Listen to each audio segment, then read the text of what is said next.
Hi everyone. Welcome to today's lecture on Early American Modernism, which will split into two parts.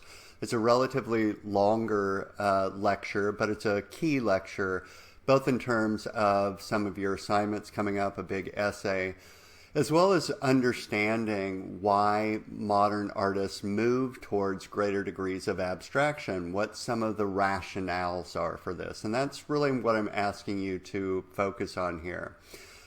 Again, we've been starting to talk about this a little bit, but we're going to go over it in depth here, and I'm going to point a little bit backwards towards early examples of modernism in painting that we've already seen, and also show you a number of very important early 20th century artists who, for various reasons, pushed their work towards abstraction. So our focus here, what we really want to pay attention to, is why a particular artist decided to create works of art that are more abstract than, let's say, an absolute realistic representation of something you'd find in the real world.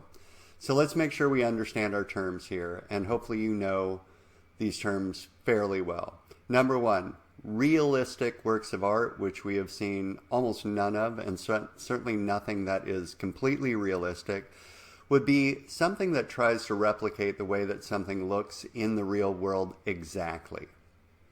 More commonly, what we see in art are artists who are attempting to depict something naturalistically.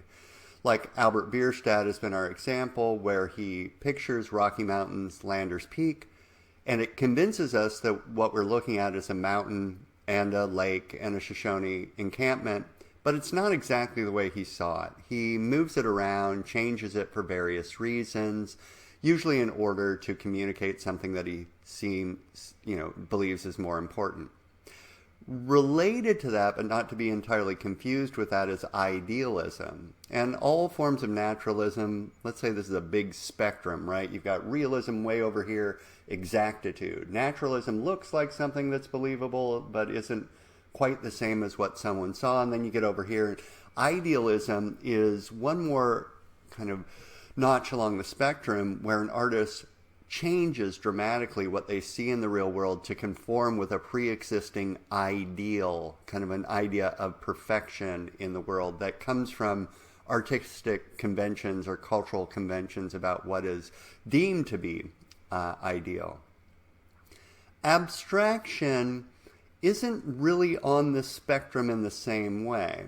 Abstraction is a simplification of something that someone has seen in the world. So when we say something something is abstract, what we're really saying is it's a simplification or a change of something that someone saw in the real world. So like naturalism, abstraction's like way over on the other end of the spectrum from naturalism, in which an artist sees or feels, and this is key, it doesn't just need to be an object of sight, but let's say you have a feeling inside and you try to manipulate the formal elements or render the formal elements in such a way as to communicate an idea or feeling or the essence of something that you've seen. So at basis, abstraction just means simplification. Now sometimes people use the term completely abstract to mean it doesn't have any visual reference to something in the real world. So for instance here, in this image on the screen that we'll be talking about in a minute as we try to work our way through different modes of modernism, different reasons that artists used forms of abstraction, what Georgia O'Keeffe was trying to do is create a visual equivalent for musical sound. So there's already content, but it's not visual content. It's music. It's something that you hear that she's trying to create a visual equivalent to. And she creates, again, forms and colors and shapes in such a way that she believes they'll correspond with that music. But another thing might be to see something in the real world, let's say a forest, and instead of depicting every single tree or even something that looks like a tree, you simplify, let's say, the conical shape of some kind of fir tree into just a triangle, or you simplify the forest into different colors or hues of greens and browns and set up a kind of pattern that reduces that forest to its essence.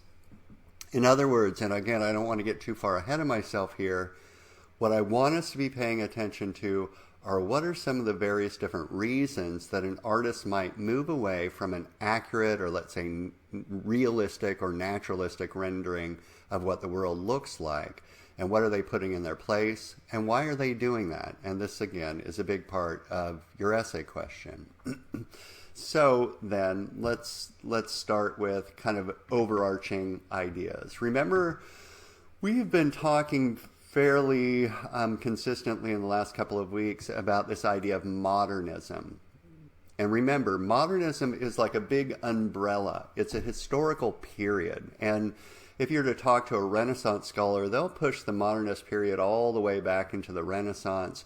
Those of us in the modern arts tend to think of modernism as something that really intensifies with the Industrial Revolution and continues to somewhere in the middle of the 20th century.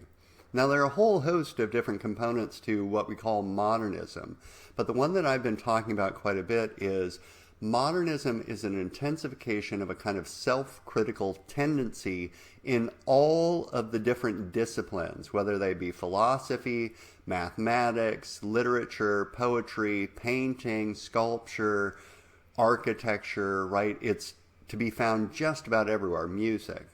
And what I've been saying is that modernism is thinking about what is particular or relevant to this particular moment in time in which I'm living, and which conventions of my discipline, meaning the things that I've inherited from the past, which ones of those are relevant to today, and which ones of those are something that, is best left behind in the past. So that's one big thing.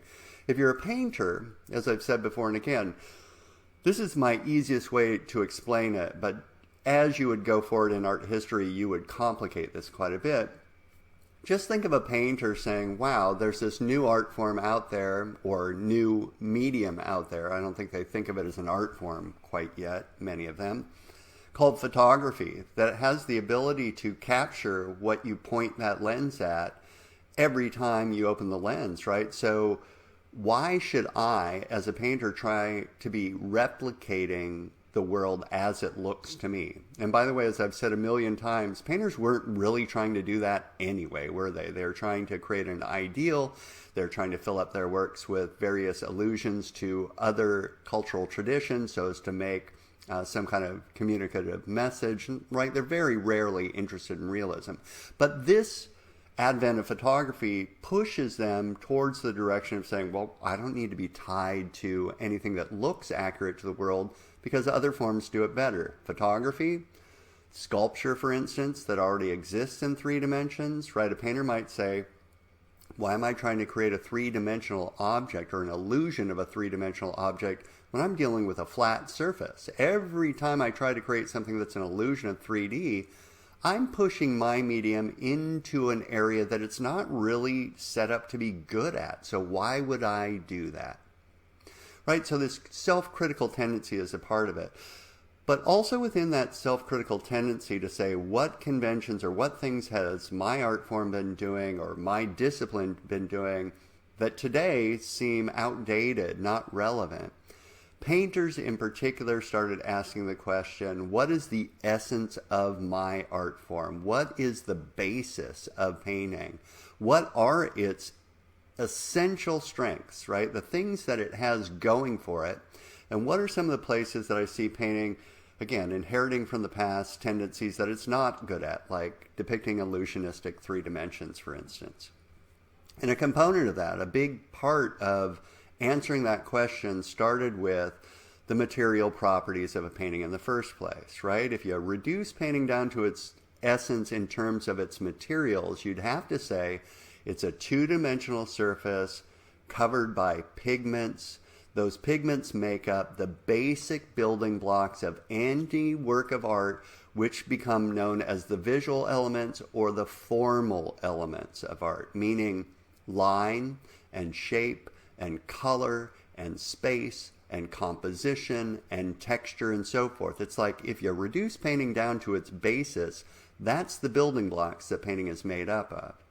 So once you get down to that essence, then you have to say, what can that essence of painting do? What can those formal elements do, right? How do I remain truthful to painting and yet, on the other hand, be thinking, what can I do with these formal elements other than render an illusionistic form that refers to something outside of painting?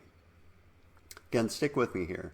So you have someone, for instance, like we've got a close-up of a Mary Cassatt painting here. Remember, Woman in Black at the Opera. This is the guy looking back at her. And I said, she's not trying to make this look like a real guy in a loge across the way.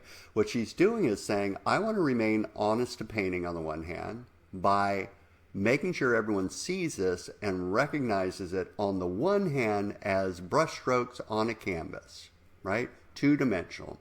And on the other hand, by rendering it this way, I'm also drawing attention to the way that, let's say, atmospheric perspective really works, where things that aren't in our field of vision but are off in the periphery, we don't focus on them. They just look like little blurs, and I'm going to create a visual equivalent for the way that sight actually works in this painting by creating, again, something that on the one hand reads as brushstrokes on a canvas. On the other hand, something that's quite similar to the way that our selective vision actually sees things off in the periphery of our vision here. So that's one kind of early form of modernism. There's much more to it, but I just want to kind of draw your attention to that. Another thing that we've seen as being associated with modernism is are modern artists dealing with their contemporary world, right? If you think back to where we started, you had portraiture and you had landscape, and in some ways that's about the way that the world looks or one's experience at a particular time. But in a way, it's also pretty broad, right? It's this kind of, this is what Bob is supposed to project to the world in his portrait, or that landscape's pretty much, they're not worried about changing seasons so much and trying to render that specifically for a particular moment in time the way an impressionist artist would. So when you get to someone like the Ashcan school or all of these different modes of realism that we covered last week, part of the modernism of this are modern subjects, right? What's relevant to us today? Which subjects are important to us now? What are the big events that are going on that I should be paying attention to? And so, modernism doesn't always just have to do with searching for the essence of one's medium. It also has to do with the subject matter itself being modern. However, with that being said, remember in George Bellows' The Cliff Dwellers, when you get close up on these figures, and again, I'm just going to bring us in a little closer here so you can see this, they don't look like realistic figures, do they? They don't look like idealized figures. They don't look like an academic painter painting something, and it's not because Bellows doesn't have any skill to do this. He is very modern in the sense that he's picking a modern subject, and he wants to paint it in a way that, we can recognize what's going on and who's who and why all of these social conventions are likely to rile the feathers of a lot of very conventional or kind of conservative people. But on the other hand, he wants to draw attention to the beauty of paint on a canvas, right? And that's important to him. He's not trying to make this look hyper-realistic, not because he can't do it, but because he's modernist, because he wants to say, this is basically what painting is. It's pigments arranged on a surface. Now, I don't want to pay too much attention to this because I want to get to some more specific ideas that show up in modernism. And one of the most important for us today and going all the way through the abstract expressionist moment, which is kind of the heyday, the kind of height of late modernist abstraction, is something known as art for art's sake. So I didn't show you this work earlier on, but this is a work by James McNeill Whistler called Nocturne in Black and Gold, The Falling Rocket. And it's basically, it does have subject matter, believe it or not. It is based upon an actual visual event. He saw a fireworks display over the water. It impressed upon him kind of its visual dynamics. And then he went to work painting a scene that would be a visual equivalent of that. Now, it's a pretty good way to talk about art for art's sake, because on the one hand, first, let me rehearse this. Art for art's sake means that the work of art is created simply for the visual pleasure of the kind of color and formal combinations that it presents to us as a viewer. Or another way to put this is, the vast majority of works of art are instrumental in their value. Write it down. Instrumental, meaning the work of art is understood as an instrument for some other good. So if we're talking about, let's say, early portraiture, why do you create that? Because it's going to show people how much money you have, how you're, being rewarded by God, so you're in good standing with God and you're following your secular calling, as well as, being a good kind of, Christian, and you're also showing your social prosperity, right? It's got something to do. Or landscape painting, to just jump forward again. Those aren't just about looking at the beauty of the landscape and saying, wow, isn't that a cool landscape? Remember all of the meaning that those landscapes have. It's an instrument, in this case, for teaching us or edifying us or communicating or representing some bigger idea. Art for art's sake purports to be something quite different than that. Art for art's sake is kind of like simple design, something that's just about the pleasure of the visual. That art for art's sake, again, artists, and we were talking about Whistler with this, would make correspondences between their visual art forms and music. And we'll see this through today's lecture as well. To say something like, you don't need music to be instrumental in its value, right? It doesn't need to teach you something. Music's job is to evoke something or express something or move our feelings around. And why can't, said these visual artists, why can't painting be judged on the same terms? Why can't a painter's goal be just to create aesthetic pleasure for the viewer? And that's the beginning of what becomes known as art for art's sake. Not art for any other purpose than to create a kind of visual pleasure for us. And so when someone like Whistler here creates a work of art that is based upon a subject matter, a fireworks display, which frankly, for the most part, is all about visual pleasure too, right? He's picking a subject that's about visual pleasure, and then he creates a work of art that's supposed to be a combination of forms in such a way as to create visual pleasure. You know what he's up to here. I'm just going to pause for 1 second. Please excuse me.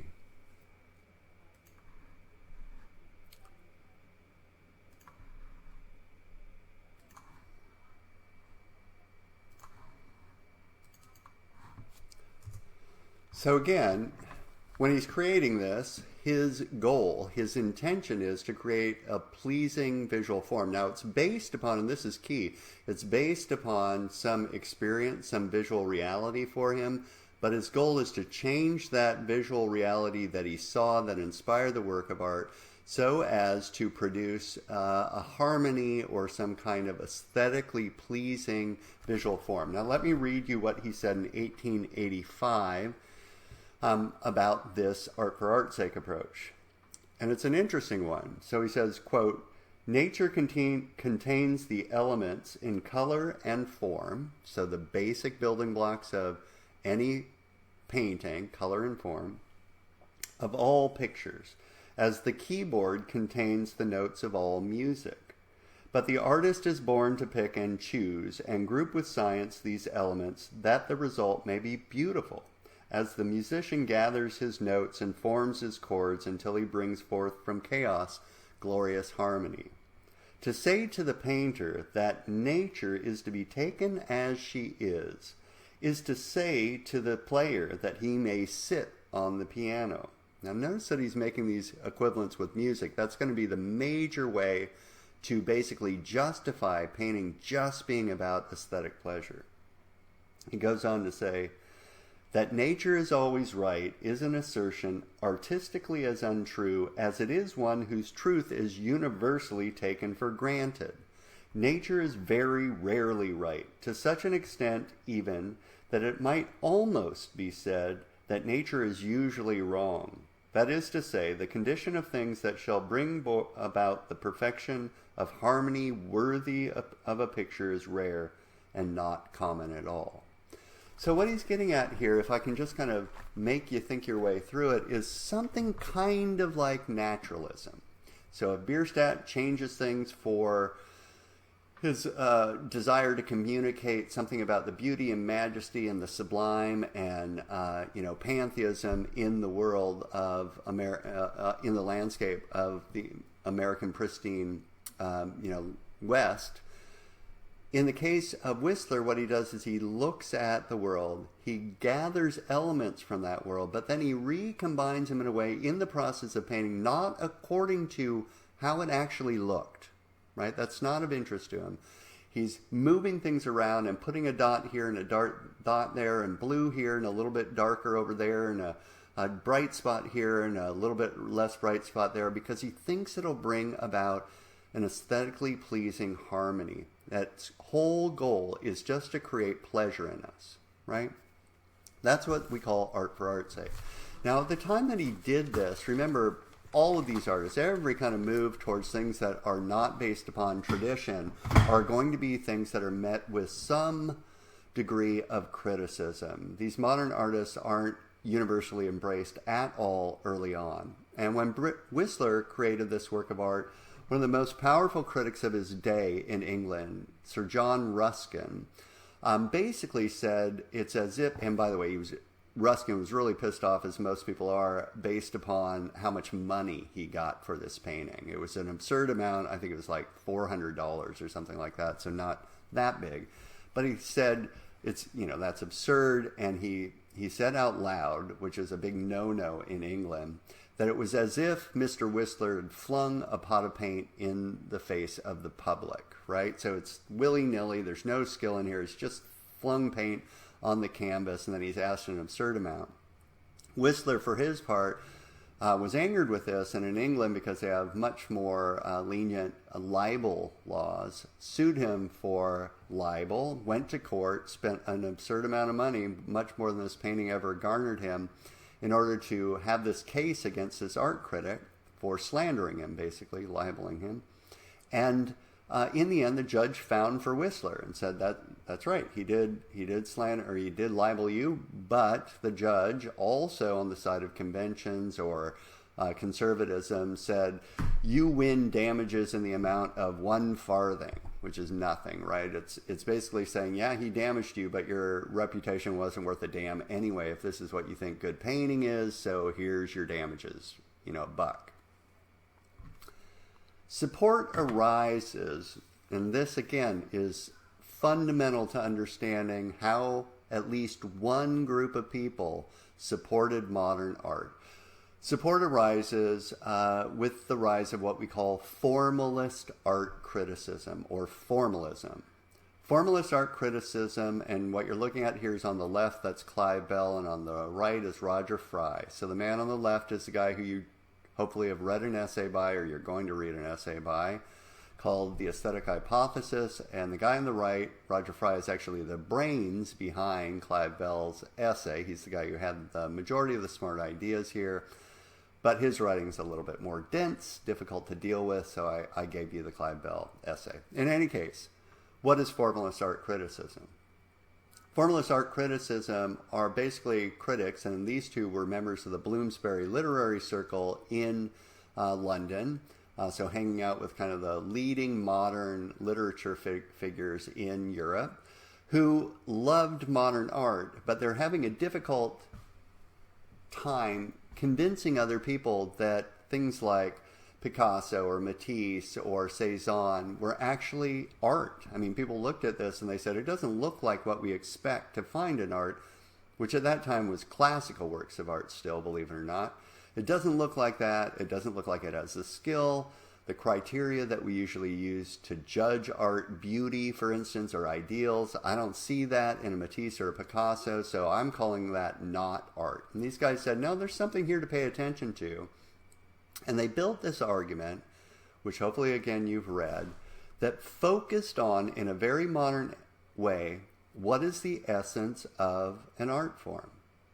So here's the way that this argument goes, and I'm going to take us back a little bit here, and I'm not going to give you all the ins and outs of this because that's up to you. You need to do this reading, and if you have any questions, ask me. But part of this process is you doing careful reading and then synthesizing what you've learned in your readings with what I've said in lecture and what you've come across in the text for your various writing assignments. So the basis, though, the place that I want to start us is both of these guys said, listen, one way you get at the question of whether I can define some new art form that doesn't look like previous art forms as art, right? That's the tough part. If I look at a painting, it doesn't look like a Michelangelo, how do I convince someone else that it is actually art? Right? It doesn't look like the things that have come before. And their argument is, well, you're looking at it the wrong way. You're focusing on something that wasn't actually essential to art in the first place, whether it was a representationally recognizable form, idealized or otherwise. In other words, they said, what is the common denominator of all art going back to the earliest art that we've ever, produced as human beings? Let's say cave paintings or ancient, symbols scratched on rocks and so forth. And what they said is the common denominator for all art is that it's made up of an arrangement of formal elements, basic building blocks of any art: line, shape, color, texture, scale, all of those kind of basic things that we talked about on day number 1. So follow me here. They're also drawing a lot from a very modernist philosopher, Immanuel Kant, who we've talked about before. And remember, when I was trying to explain the sublime to you, I took recourse to Kant's idea of the beautiful, which is in the background of what they're calling, and we'll get to this term in a minute, an aesthetic emotion. For Kant, remember, what he said is, and this is why he's modern, he said there's no way for a philosopher to say or to confirm that there's any kind of universal timeless ideas out there because, frankly, as human beings, we're all locked in our senses. We can't really get outside of our senses, and since we're locked in our senses, everything at some level is subjective. Meaning, again, that idea that, and again, don't get this wrong, but that idea that beauty is in the eye of the beholder, that's subjective. A Platonic idea that no, there's beauty with a capital B out there, and everything that is partially beauty in this world is a derivative of that, is the idea of universal timeless truths. So what Kant said is, listen though, it's not just the case that beauty's in the eye of the beholder. As you'll remember, Kant said, our minds are structured in a very particular way, so that when we find that structure in the world outside of ourselves, we respond to that structure, that organization, whatever it is, with pleasure. And we call then that correspondence between the structuring of our mind and the world outside of our mind, whether it be a work of art or nature or what have you, beautiful. So it's subjective in the sense that it always comes through our senses, but on the other hand, because the structure of our mind is much the same, he's not thinking about acculturation here. He's not thinking about what you've learned. He's talking about this at a structural level, right? When I use the example of infants who haven't been taught to like particular kinds of music, still responding to that music with their pleasure centers lighting up. That's what he's getting at here. So then, these two men who basically started formalist art criticism said, listen, what is the common denominator to all art? It's the basic building blocks, the formal elements. Sometimes people call this the visual elements. And then they went on to say, what makes a painting, just paint on a canvas, what makes that art? And their answer was the combination of the formal elements in such a way that it produces in us that pleasure that Kant was talking about. But of course, they're worried about calling that thing that causes that pleasure beautiful for reasons that you come across in the reading. Big one being, if you say it's beautiful, you're going to think that beauty is the same whether it's a painting or a beautiful man or a beautiful woman or a beautiful sunset. And they really want us to focus on art forms. So instead of calling that thing that causes pleasure in us beauty, they call it what? And significant form. Significant form is just the arrangement of forms in such a way as to produce that pleasure, and that pleasure is something they call an aesthetic emotion. Now here's the key to this, and again, you'll have to get all the details from your reading, but the key is that what makes a work of art is that you stand in front of it, and without thinking about what it represents or whether the artist has any skill or not, none of that matters. You feel an aesthetic emotion. You just say, wow, that is so visually pleasing. That's how you know it's a work of art. And what causes that feeling?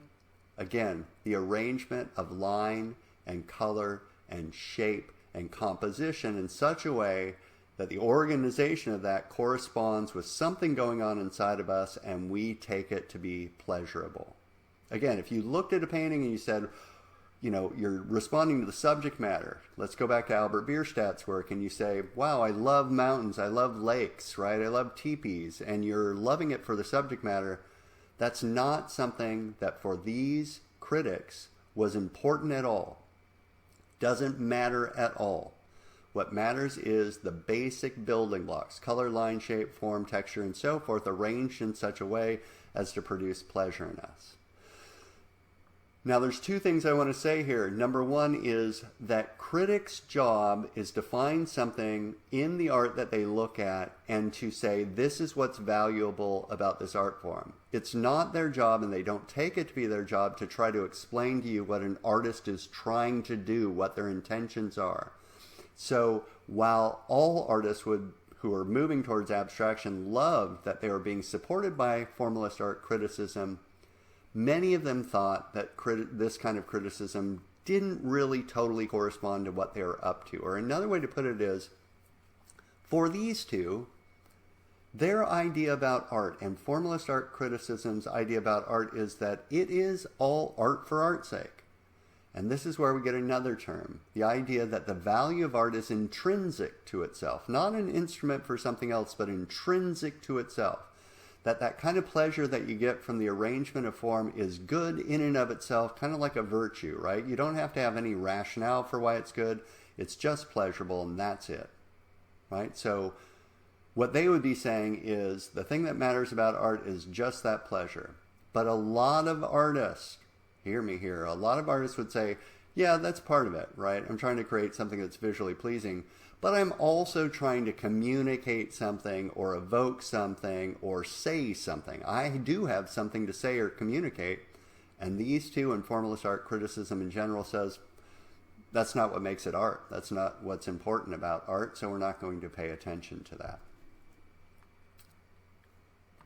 Right around the same time that those two have developed their ideas about formalist art criticism in Europe, something big is put on in the United States. So Clive Bell and Roger Fry are publishing in 1908, 1907, up till I think your essay's from 1911 or so.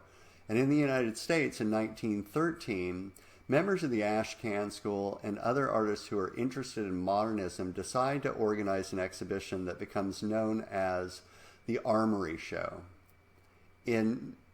For these artists, what they're thinking is that we need, and this is a little bit like what we saw happen when artists were trying to import the grand manner style to the United States exactly a century before this.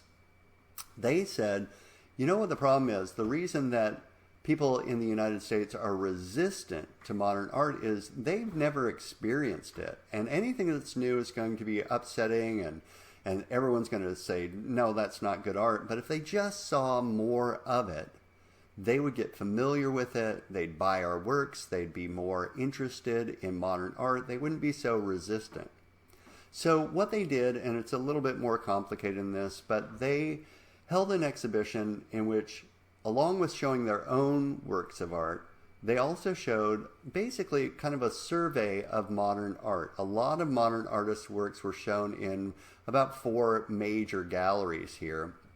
It started off at the 69th Regimental Armory in New York, a huge space, which you see here.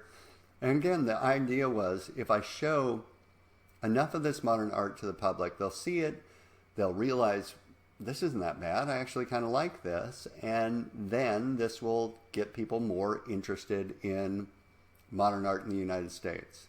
Again, it's a little bit like Samuel Morse thinking, the only problem is people just can't travel to Europe, so I'm going to create a painting of the Gallery of the Louvre, and once people see all this grand, idealistic, classically inspired art, they'll also be interested in my art. Same thing's going on here, but for modern artists. You see, at this point, there's almost no place that you're going to see modern art in the United States. The Museum of Modern Art hasn't opened. The museums that have started to open are really associated with either realism or genre scenes or landscape painting, or even collecting, and this comes a little bit later, collecting and exhibiting classical works of art.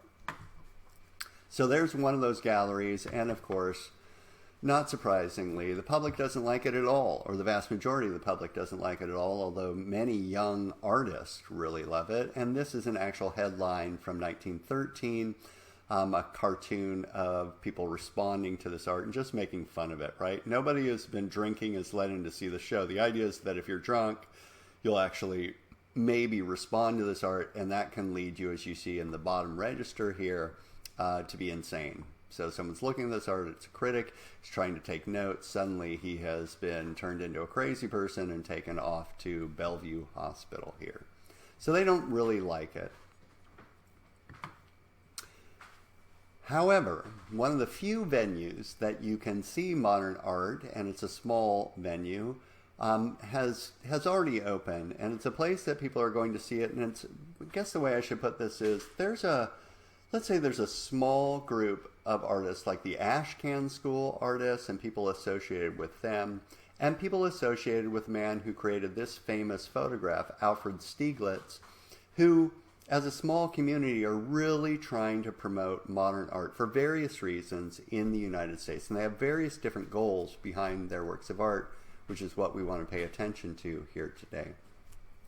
Alfred Stieglitz, who was a photographer, is essential to the story because he opened a gallery called the 291 Gallery on 291 Fifth Avenue, where he showed not only modern photographers' works of art, but he had a huge exhibition cycle. It's a fairly small space, but of modern artist work. So he showed Matisse there, he showed Cezanne there, he showed some modern artists there, Kandinsky, and he did a lot of organizing of people and bringing them in to read very important treatises on modern art, including famously, and we'll hear more about this, Vasily Kandinsky's Concerning the Spiritual in Art, which was a major, major theoretical text. Stieglitz basically insisted that it got translated into English as soon as possible. Then he brought it to the United States and basically held court around these ideas that will influence so many major modern artists. Now, Stieglitz goes back and forth, but in your reading, this work called The Steerage, you'll note that one of the things that he was quite interested in was formalism. The steerage is basically a reference to this boat in which on the upper level you have, let's say, more affluent passengers who are able to go out on deck and probably have better cabins and better food and so forth. And down below, here down in the steerage, you have the lower class passengers. And while it would be really easy to talk about this in the ways that we talked about last week in terms of social hierarchies and some of the problems with those, that's not what he was interested in at all. And you saw in the quote in your text that what he's really interested in are formal questions. This line versus that line, a diagonal here versus a horizontal here, a vertical here versus some kind of different shape over here, light forms versus dark forms, round forms versus rectilinear forms. He's just interested in the combination of shapes and forms in a way that he thinks produces a kind of aesthetic pleasure. However, he's not one of those people who says this is the only important way to think about art. Here he is in his 291 gallery showing modern artists. He is interested in just cultivating new forms of art. And so I'm going to show you a few of these artists, and we're going to talk about some of the different rationales for why they move towards abstraction. This is Max Weber. Max Weber, along with Arthur Dove and others, hung out at Stieglitz's gallery all the time in between trips to Europe.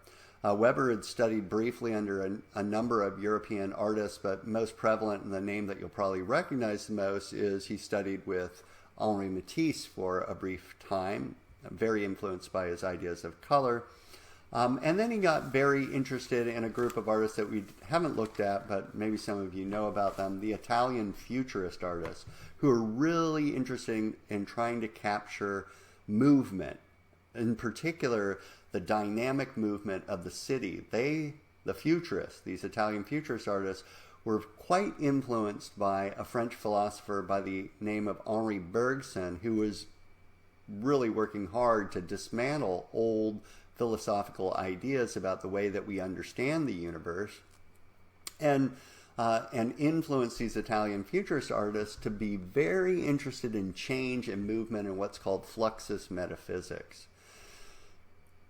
Modern cities, modern technologies were confirming to these Italian Futurists, and Weber by extension, that instead of paying attention to things that were static and immobile and mired in the past, they should be looking to the dynamism, as they called it, the rapid flux and change of the world that is exemplified in modern metropolises that were constantly changing, right? Lots of speeding automobiles, lots of sounds, lots of people moving, lots of buildings going up, other buildings going down.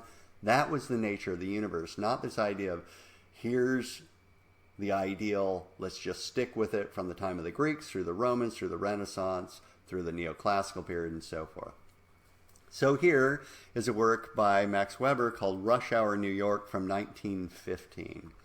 And you can see that what he's done here is he's repeated forms, if you follow my cursor, in 1, 2, 3 next to each other, but all slightly different places on the canvas so that it looks like everything's in movement, everything's in flux.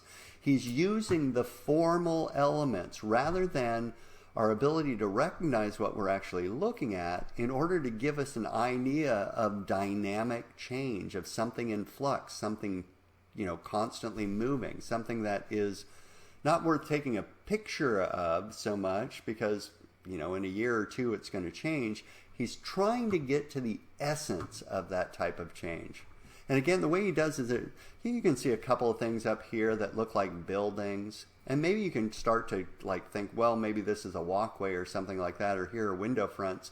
But the vast majority of this is not recognizable. And yet all of us can see that what he's doing is he's juxtaposing kind of a warm versus a cooler color. He's using lots of diagonals and pointy shapes. He's repeating those shapes. He's tilting things off axis. He's blending one thing into another thing. I mean, we get it. He's using the language of the visual form of painting in order to indicate to us some kind of change going on, something in movement, something full of energy. So in this case, think about this a minute. This isn't, at least at the level of the artist's intention, just about creating a pleasing aesthetic form, as Clive Bell and Roger Fry would say. Although, again, Max Weber wouldn't say, no, that's not even a part of my work. But on top of that, he would say, there's much more going on here. I want to express or evoke the idea of the dynamism and move and changing nature of my contemporary world. And I want to express and evoke that not through showing you a scene of a speeding car through a city. Instead, I want to manipulate the formal elements in such a way that they communicate to you the message I want you to feel inside, right? So this is what we call, generally speaking, Expressionism. Now, there are a ton of artistic movements that call themselves Expressionists, but Expressionism as a mode of art means I'm not really beholden to the way something looks. Instead, I'm trying to manipulate or distort or change the way something looks in order to express or to evoke in the viewer a feeling. I want to communicate a message about something, but I'm not going to do it through likeness, through something that looks like something else. I'm going to do it through the arrangement of form in such a way as to express this feeling. So Rush Hour New York here, this one's called the athletic contest, right? Imagine, again, whatever this athletic contest is, the artist trying to create movement, lots of different movements of a body in space, one after another, right? It feels like something that is constantly in change. It's an athletic contest that doesn't show you, as we saw Aikens, like at a pause, or even try to do, as we saw in Bellows. You know, he's getting there, isn't he, Bellows? He's manipulating form, exaggerating it to get to that motion. But what Bellows isn't doing is showing this event unfolding over time and trying to synthesize all those different moments of things occurring in one pictorial field, as we see with Max Weber here. In other words, what is painting? It's one simultaneous experience of a field. And so if I want to get to something like an event that occurs over time, how do I depict that? How do I evoke that? How do I express that? Maybe through successive movements of various things, all synthesized in this one field. This is something that the Futurists did a lot of. It's also something that was influenced, as the Futurists were, by chronophotography, meaning time-lapse photography, which we saw in Aikens' work as well. And again, just one more work by Max Weber, New York at Night. These are works of art that, yeah, they have parts of them that look a little bit like, let's say, a cityscape, but really what he's trying to do is, it's as if what he's saying is, this is me going through New York. Now I'm going to arrange this form so it evokes a feeling of that experience that I have, but I'm going to evoke it not through, again, something looking like what that experience looked like, but trying to use the formal elements in a way that will evoke in the viewer the same feeling I had when I went through that space. Similar to this, and I just want to show you a couple of these. Again, I'm not going to spend forever on this, otherwise we'll get bogged down. But another artist influenced by the Italian Futurists and the idea of dynamic change in the cityscape was Joseph Stella. This is an early work of Stella's by the name of Coney Island Battle of Lights. Coney Island, of course, is an amusement park full of activity, full of rides, lots of movement, huge crowds, lots of energy. And there are components, just as we saw in Max Weber's work, that you can look here and say, oh, okay, well, there's part of Coney Island. There's the park part, and CO, maybe NM, it's not quite clear. And then maybe you can think, well, maybe this is part of a Ferris wheel over here or whatever. But really, you don't want to go through and pick out every individual form. What he's trying to do is say, this is what the feeling of being at Coney Island is. This is what an amusement park's energy is. And here's a visual equivalent of that in a painting. And how does he do it again?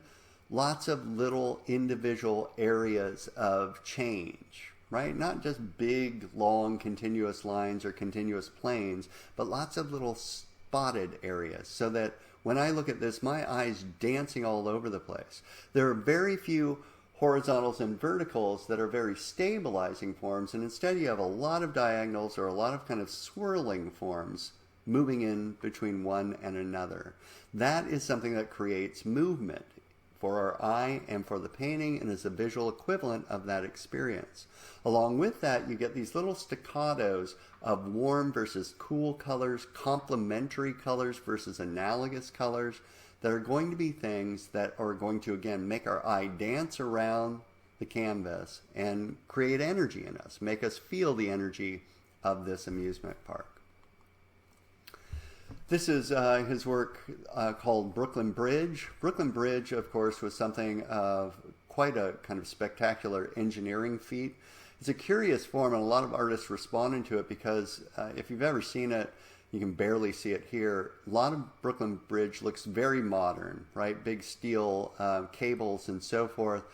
But it was as if the modern, the creators of this, instead of going completely modern, let's say like the Eiffel Tower, where it's all just steel I-beam construction and so forth, and it doesn't try to cover that up at all. It just says, here's how I'm built.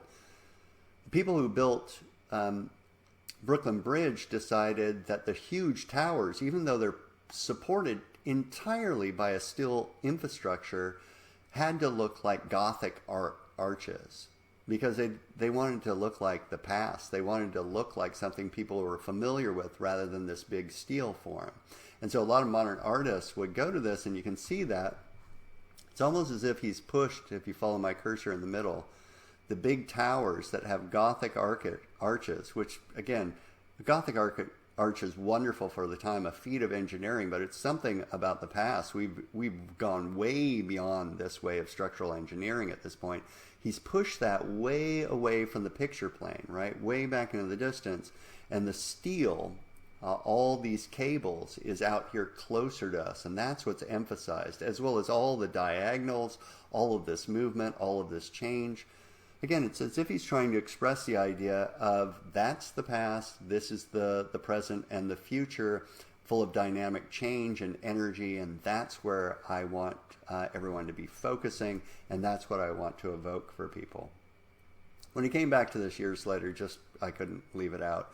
He got very interested in formalism, and you see him just simplifying, in this case, Brooklyn Bridge in 1936, so 10 years after the original, to get to this kind of beautifully aesthetically pleasing design. Other artists we want to pay attention to at this stage, early modernists who are all hanging out with Alfred Stieglitz at the 291 Gallery, sharing ideas about modern art, making their trips to Europe, and then coming back with new ideas and sharing this with their fellow painters, is Arthur Dove. This is his work that's reproduced in your text called Nature Symbolized No. 2 from 1911. He finished it in 1914.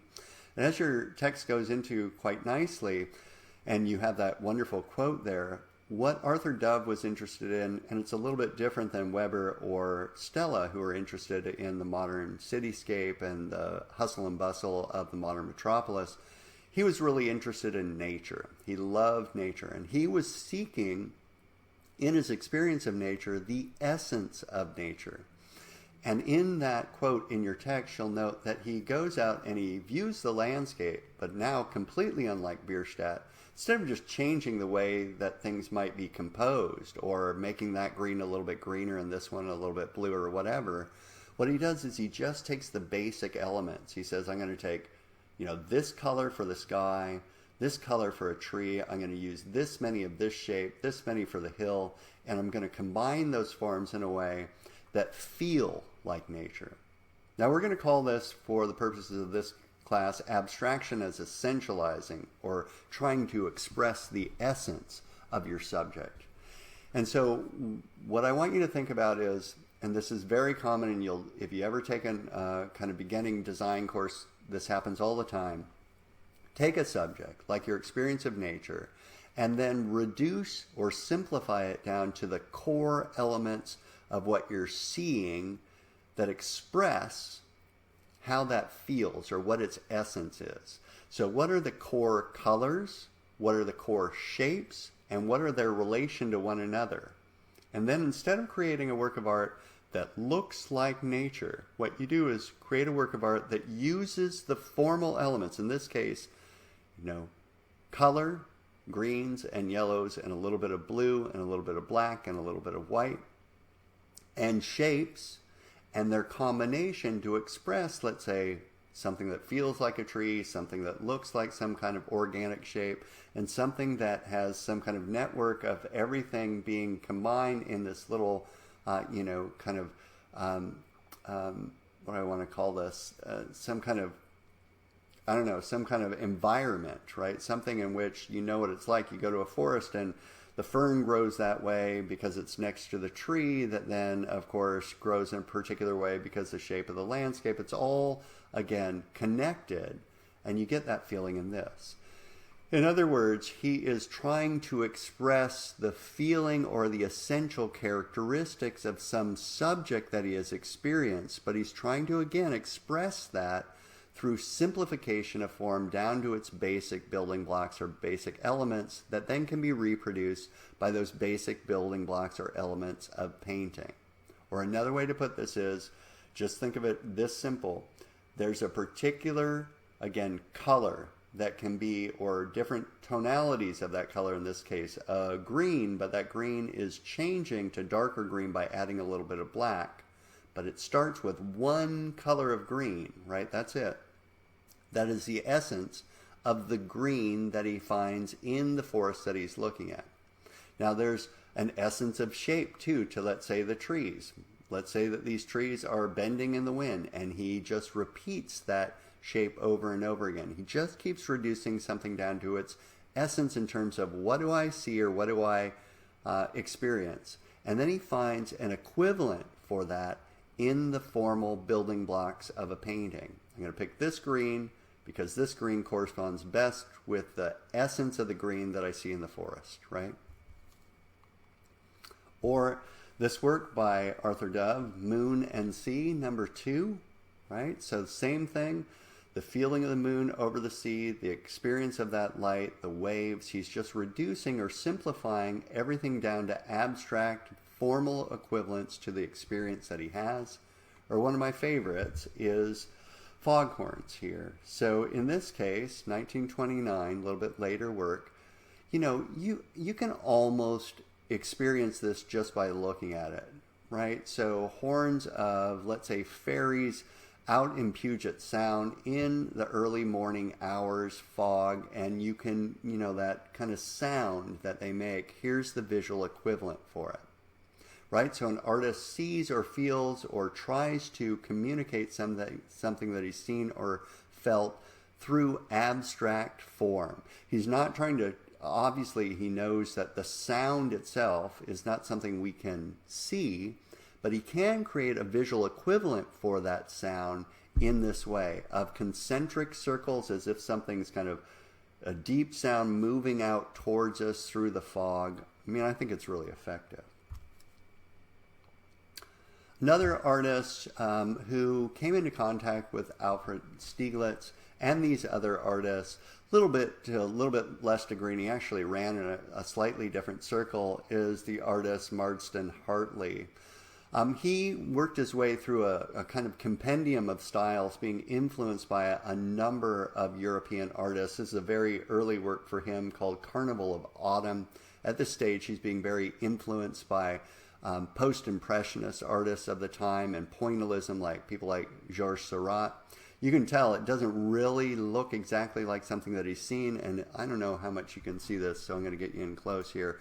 But it's made up of brushstrokes, right? Everything is just an individual brushstroke that draws our attention to, again, the material properties of painting, and that painting itself and its application is supposed to evoke for you the feeling of nature here, autumn, and influenced by people who are interested in color theory and color form. So again, you probably read in the textbook the Wrights, Stanford Wright and others. He's influenced by those. This is a work, by the way, that's called Abstraction, 1914. But the one I really want to pay attention to, and the ones that made him famous, are the works that he did when he went to Germany. In particular, the works that are basically memorials to his lover, Karl von Freiberg. Marston Hartley, like many artists, many people, was a gay man during a time at this moment where there's a hell of a lot of homophobia in the world, especially in the United States. And so he seeks out an area that's a bit more liberated when it comes to sexuality at this time in Germany, where there's a large, thriving gay community. He doesn't have to feel as closeted. He ends up falling in love with this man, Karl von Freiberg, who went off into World War I and died. And this is kind of his memorial to him. Now, again, what we have here is something that on the one hand visually corresponds to a German officer wearing his clothing. So this one's called The Portrait of a German Officer. Wearing his clothing, wearing his medals, having his insignias around. It's as if he's taken all the key components of what a German officer's uniform would be and recombined them in a way in the painting in order to get to the essence of this kind of German officer feeling. But he's also added some things in here that are really recognizable and frankly very personal to him. So down here, the KVF, that's of course the initials of Karl von Freiberg. 24 down here, if you follow my cursor, is the age that this man was when he died. 4 in the center is the number of his regiment, and of course this iron cross here is the symbol of the Empire of Germany at this time. And he did a number of these portraits of a German officer. Now I want you to think about this in terms of, again, modernist art. We saw portraiture early on being beholden to a likeness, right? So you make it at least somewhat of a likeness of the person who is sitting for the portrait. But even back when we first started this class and we were talking about portrait, I said over and again, likeness is maybe less important than what it is meant to communicate about this person, what this person wants to project to the world, right? So there's already a manipulation of what's being said to the world that doesn't have much to do with, the reality of what someone looks like. In this case, what Marston Hartley does is he just takes all the key components of like the German officer-ness of Karl von Freiberg and he piles them up together in this picture, which, by the way, looks suspiciously like, let's say, not an entirely human form, but you get this, like a chest here, a medal here, something that's turning into a head over here. But it's not really beholden to a likeness. It's just all the key elements of this man's uniform, who he was to Marston Hartley, that become, again, in this very modern way, the portrait of the German officer. So I'm going to pause here. Well, one more work and then I'll pause.